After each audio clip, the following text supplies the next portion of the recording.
Welcome back to Carolina News. Time for sports. 129 years, 1,344 games. For an illustrious program like the Oklahoma Sooners, it is hard to find a first after all this time. That changes this weekend as the South Carolina Gamecocks and Oklahoma Sooners will face off for the first time in college football history.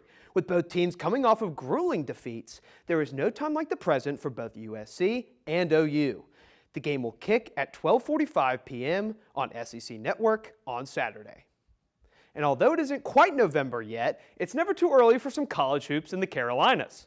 The preseason KenPom ratings are out. KenPom, however, is an efficiency metric that is key to inclusion in the NCAA tournament in March. It ranks every team in Division I and is pretty high on 3 SC teams.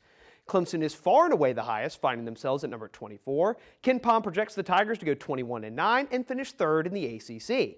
Then for South Carolina, the Gamecocks come in rated at 65, but with a top 50 defense that projects a winning record in an SEC, which is rated as the best conference in America this season. And in the upstate, little old Wofford College comes in with their highest preseason rating since 2011. The short-haired Dogs are pegged for over 20 wins this season and are the highest rated team in the entire SoCon.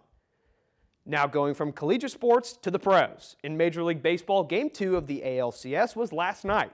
In the Bronx, the New York Yankees clogged the base paths early and often, scoring 3 runs in the first 2 innings.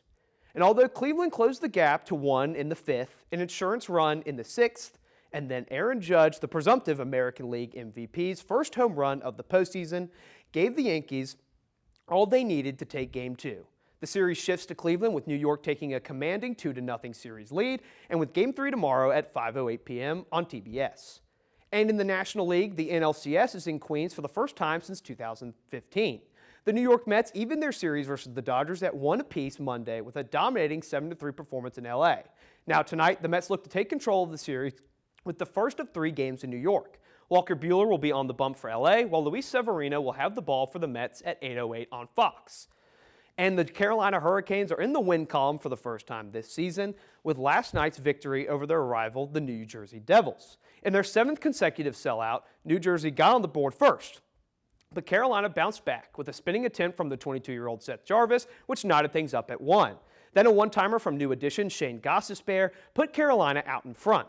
Rookie Jackson Blake got his first career goal to make it 3-1 off a deflection before Sebastian Aho slammed the door with an empty net goal. Pyotr Kochetkov, in his first start of the season, dropped 23 of 25 shots in the win. Carolina will now go on the road for 6 games in a row as the North Carolina State Fair begins. And coming up next on Carolina News, we're not quite done with sports, but this one is a little old school. See how this Columbia team is keeping a centuries-old sport alive in South Carolina.